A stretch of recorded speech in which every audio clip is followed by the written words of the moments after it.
much for joining us, the marketing and social media learning community, um, for our first webinar. So today we have our presenter, Shelby Dittman, who's also the vice chair of the marketing and the learning community. My name is Kelsey Armstrong. I am the chair of the marketing and learning community. But Shelby is going to talk to us today about how she at Texas A&M, AgriLife has branded and done social media takeovers with her students. She has over 10 years of experience as a social media manager, and has done social media management and content with Texas A&M AgriLife, Texas A&M AgriLife Extension Services, and the College of Agriculture and Life Sciences at Texas A&M. So Shelby, go ahead and take it away. Thank you. Let me go ahead and get my screen shared. Tell me what that's about, because what is that? Because I'm sorry?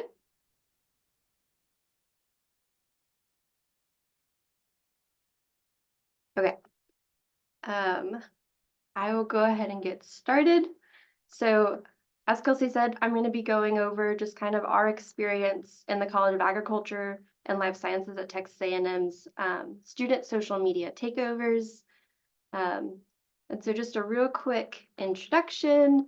Well, she introduced me, but my goal today is to share my experience and how I've prepped students to do successful takeovers for the college, and give some advice and resources for feeling better about handing over your account access to students, and then answering any questions y'all might have. So I've kind of broken everything up in kind of topic areas. So we'll go through each one of these things. And then if you have any questions at the end, we can definitely go backward and work through them. So the first thing I wanted to talk about is the importance of student content. Authenticity is important and may be the word of the year in social media marketing. It's more valuable for students to see themselves in your content than just getting the information out. Overwhelmingly, posts that were taken of students just sitting in a class or studying in a space have outperformed some of our more carefully curated content. If we put a face out there that does not represent them, we risk losing that connection and that feeling of intimacy in a digital world. They want something that feels like them. If the content has something in common with our audience, our students, they feel more like they belong, they're more likely to interact with the content that we're posting. So for students, they love to see themselves, they love to see people they know, they love content that's relatable.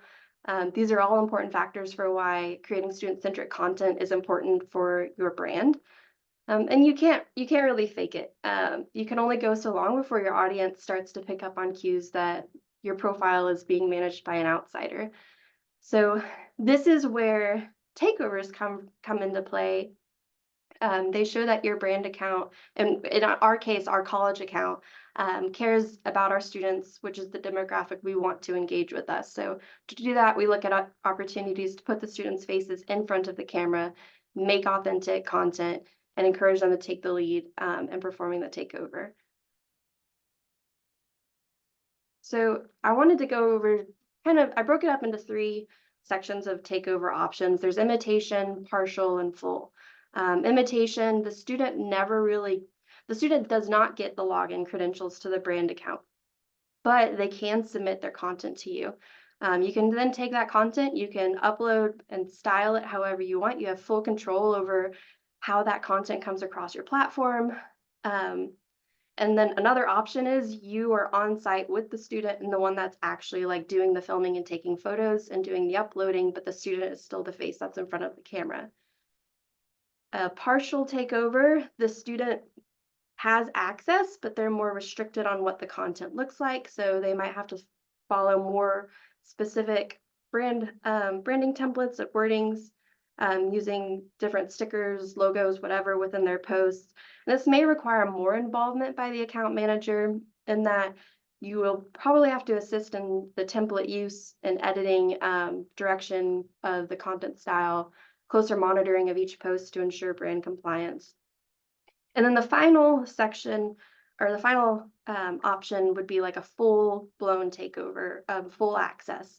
So it's a more relaxed opportunity for the student to create authentic content. It's great in that it allows the student to improvise and be more creative and develop the content or a plan on their own. It's the least amount of work for the account manager, as you would only really need to monitor the content and mentor during the process.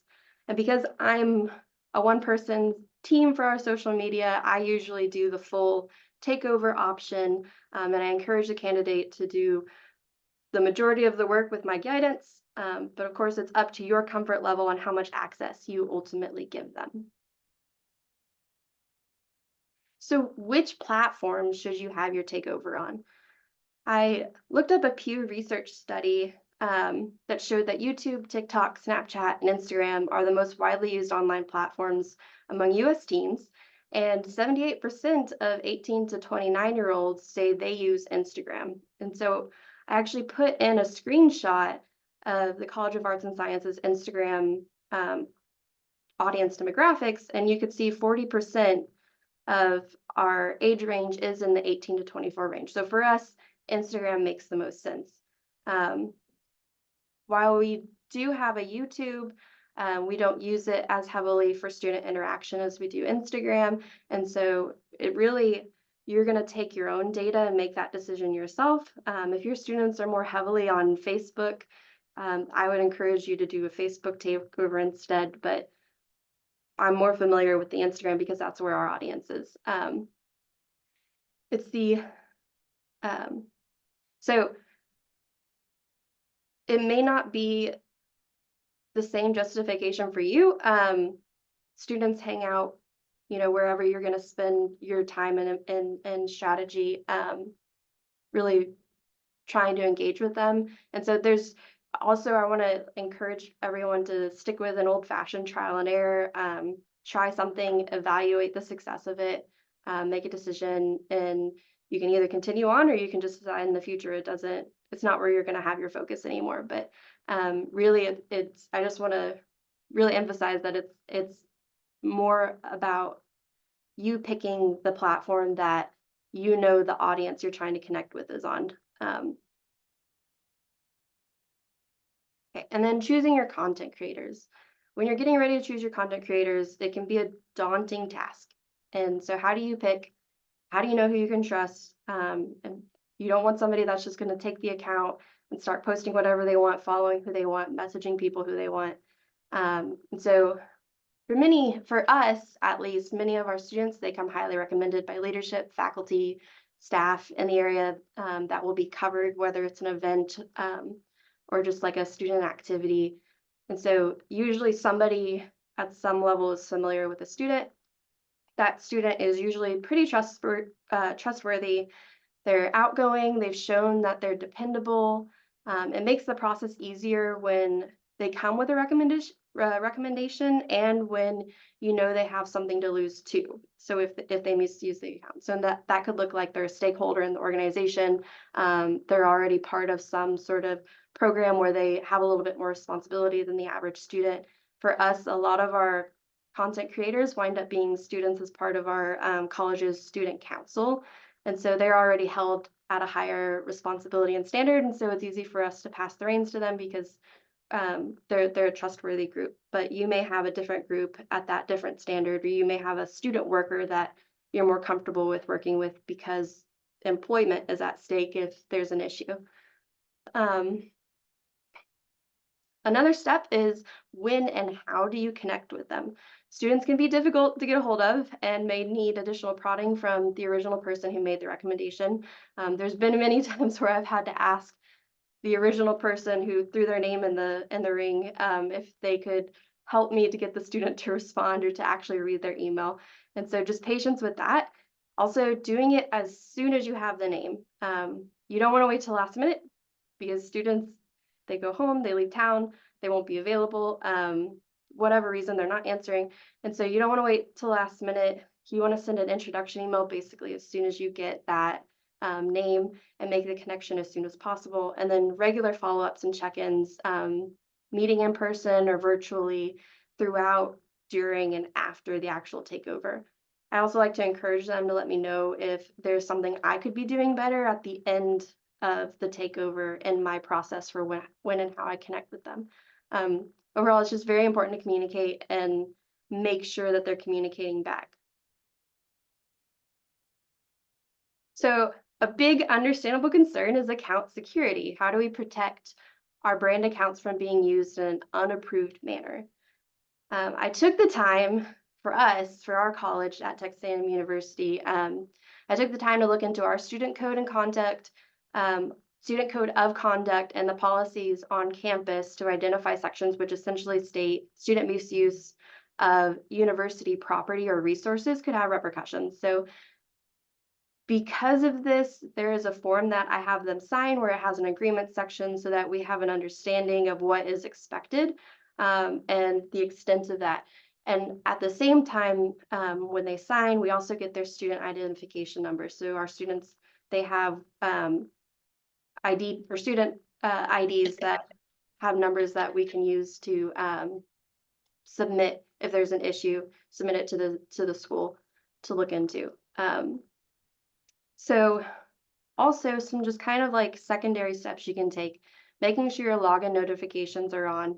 It's a great way to know when a new device is logged in, and you can take a pretty quick action in kicking the device out.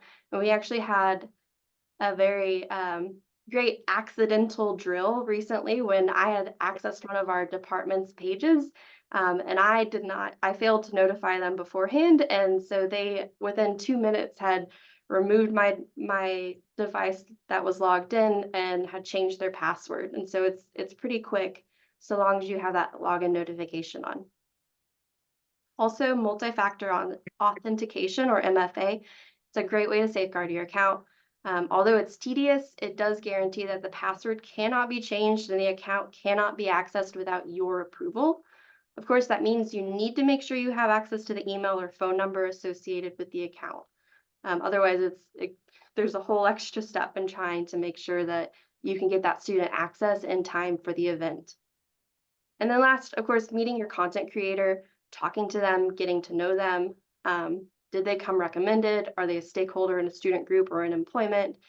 And if you ever have any doubt about that student doing the takeover, you can just say no. It's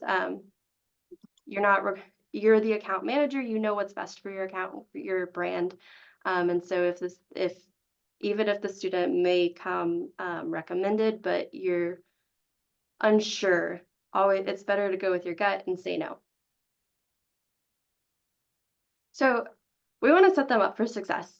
And so I had put together a content producer guideline sheet that includes an agreement section. The student has to sign it and include their ID number on it. And without the signed form, they do not get access to our account.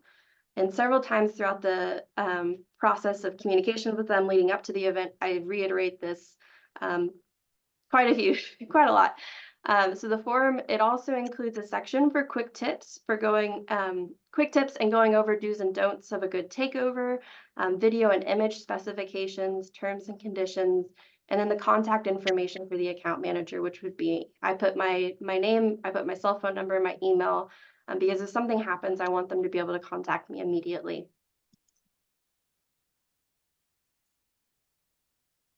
And this is a copy of a recent email I actually sent as an introduction to a group of students that were performing a takeover for a college career fair with us. And so I usually give them the option to do 1 to 2 feed posts on Instagram, but ask that the majority of the posts happen within Instagram stories. Usually they only wind up posting in the stories. And so I go in and I'll do a feed post that pushes followers to go check out the stories. And sometimes I'll even go outside of Instagram and encourage people on Facebook to go check out Instagram if the Instagram stories if they have an account. I also really make sure they know that they won't get that login information without that signed form returned to me. Even if it's last minute, it's not going to happen. And so I believe in this email, I mentioned it at least twice that I need that form back. And so So sometimes they'll wait until like the day before and send it, but it's not going. We will not do a takeover until I have that form. And pretty importantly, I tell them when they will lose access, and encourage them to wrap up before the takeover ends. So in this email, I actually let them know that they will lose access at 4 p.m. on February 1st.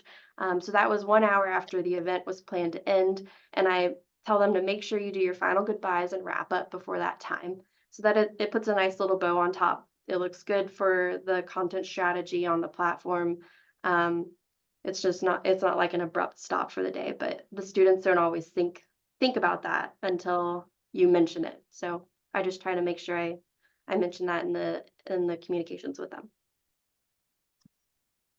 And sort of last, but I monitor the content, which you think would go without saying, but it's easy to release the student and let them just take over, and then check in at the end of the day.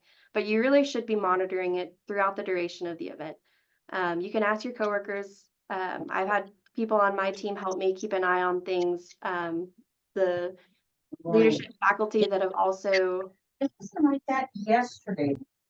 uh, the faculty or the leadership and faculty that have made recommendations have also helped in monitoring the content with me as well, just to make sure that it aligns with the brand and voice and goals of the account. And you can take away their access at any point if they start to go rogue and it's inappropriate content or it's not meeting the message that you want to go out on the channel. Change the password. Just get rid of it. You have the comfort and the full ability, the full decision making of being able to just take the account away, if it means that it can reduce any damage caused. We've never had to do that though, but that I just want to put that out there, that there should be no hesitation if you ever suddenly become uncomfortable during a takeover. You have final say of what goes up on the account that you manage. And so I generally evaluate each post. If one isn't quite meeting the standards and expectations, it gets deleted. I have needed to contact a student to ask them to do additional content, whether they hadn't expanded enough on a topic or they're doing too little, is sometimes more of the issue. But then I've also reached out and asked them if they could do a Q&A session with somebody attending the event or someone who's actually leading at the event. And so I just provide guidance to avoid a lack of content, but also avoid any issues as I'm monitoring it. And then suggesting replacements or replacement content if there is something that I have had to delete. And so I just wanted to run through the key concepts one more time. And so we want to identify our content creators through a recommendation or relationship-based process. Make sure they're stakeholders and responsible students. You're going to meet them, get to know them. This gives you a clear picture of who you can trust. And importantly, trust your gut. Have a written policy form that clearly states the agreement for the takeover. It covers you and the student.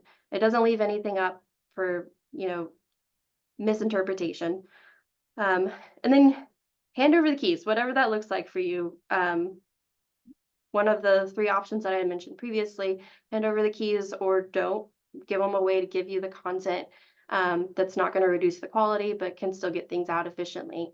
And then monitor, evaluate each and every post, delete if needed, contact the content creator if needed, and when they're done, change the password within the hour, if not sooner. Thank them, celebrate them. Hopefully this was easy content that was acquired for your account. But so that's what I have to share today, but I would be happy to take any questions if y'all have any, and that's just kind of the process that we've had with our students. So if anyone has any questions, I'd love to answer. Thanks, Shelby. So we do have one. Anne-Marie asks, are the students compensated for the time commitment? No, it's volunteer time, so there's no compensation involved. we're pretty upfront about that too when we discuss it. It's not, we don't compensate the students.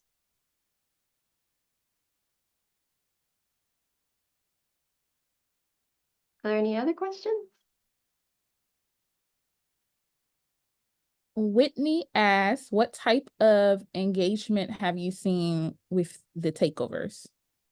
So, like I mentioned earlier, the students really love to see themselves, but they love to see people they know too. And so we've seen quite a bit of an engagement boost for live takeovers, and we have seen students actually get involved in asking questions as events take place.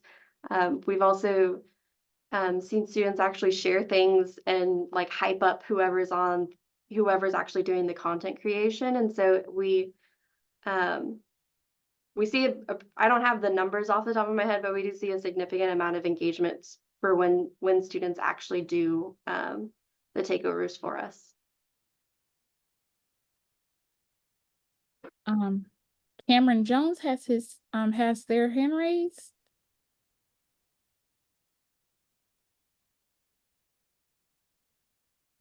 Hi, everyone. Quick plug here. I would like to compliment Kelsey. I met her at the ACE conference last year, and she runs an amazing Instagram campaign for Elon University. She talked about it in a presentation, and it was incredible. And I go back to looking at what they do and get inspiration from that page a lot.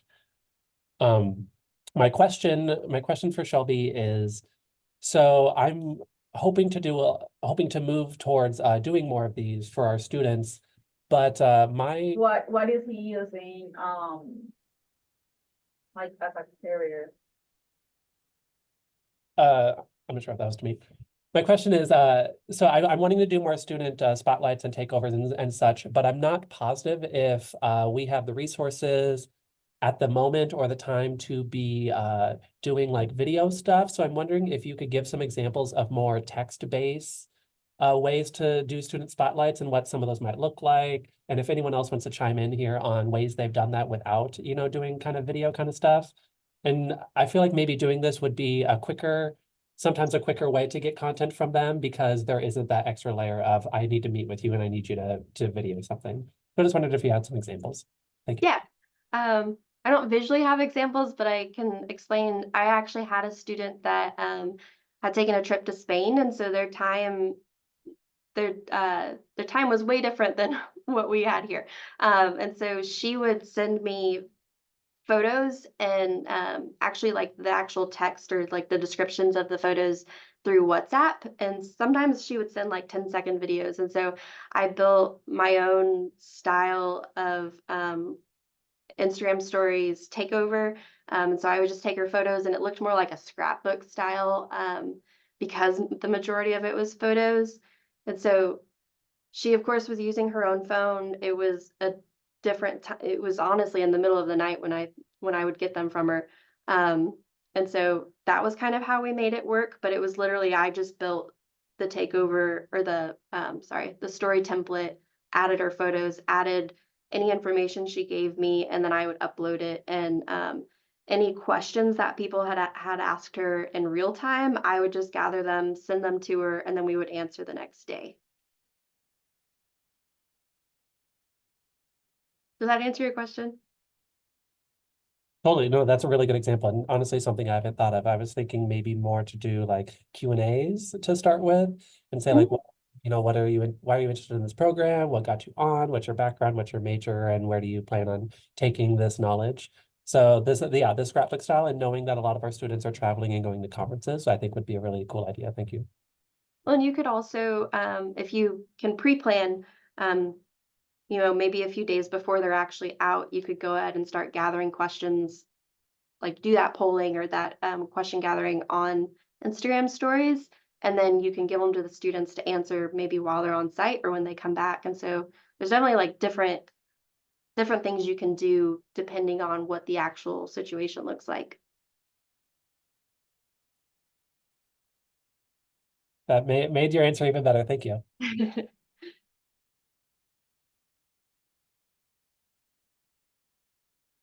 Any other questions?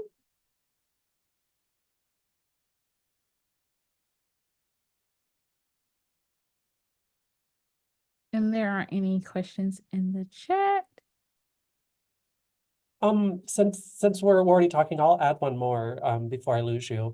Our audience is primarily on Instagram, Twitter, LinkedIn. I say we get the most engagement on LinkedIn, so I'm hoping to find a way to make this appropriate for LinkedIn. I don't know if you use it that much, but it definitely is where we get the most real-time engagement. I know a lot of people tell me they read our Twitter and look at our Twitter, but the engagement isn't there.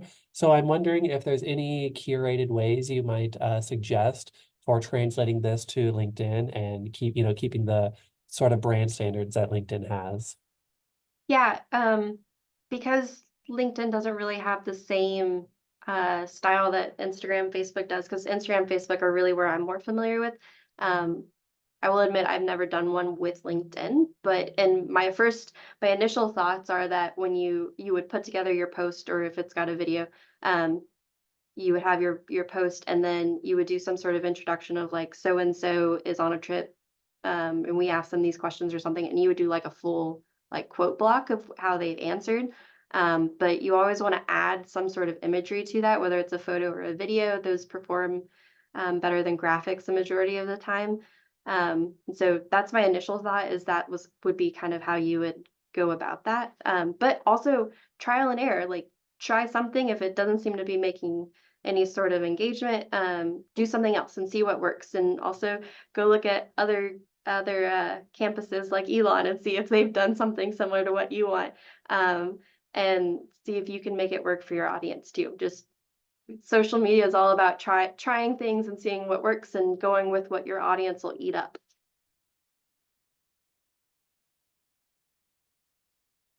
Thank you for that. Yeah. I think a lot of times people are surprised that our audience and our most engagement comes from LinkedIn, but I can explain some of those things. Yeah, I think our university has seen more of an uptick in engagement on their LinkedIn recently. So it's very interesting to see kind of things start to shift a little bit. But our college still primarily, the College of Ag and Life Sciences is still primarily, Instagram is where that age group is.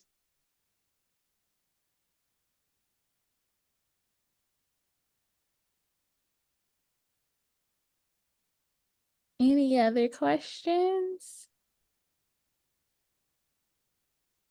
or topics for debate?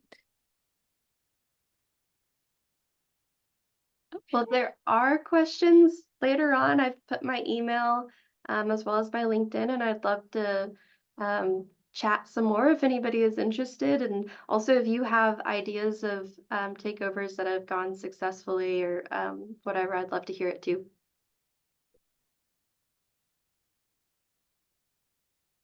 Okay. Well, we like to thank you, Shelby, for sharing with us what you all are doing over at Texas A&M AgriLife. And we're going to put in a plug on February 21st. We're going to have a coffee chat that we're calling Digital Dialogues, that will be facilitated by Shelby and myself. Just for us to kind of, and it would be less than a presentation, but more like a round table, kind of just us talking, to talk about some areas of challenges and insights, to kind of talk about how we are all kind of navigating social media and marketing at our institutions. So there's not anything left. Thank you all for joining our webinar, and we hope to see you next week and to engage. Yes, there will be an invite sent out for that, Cameron. Engaging with our learner community moving forward. Thank you all. Thank y'all.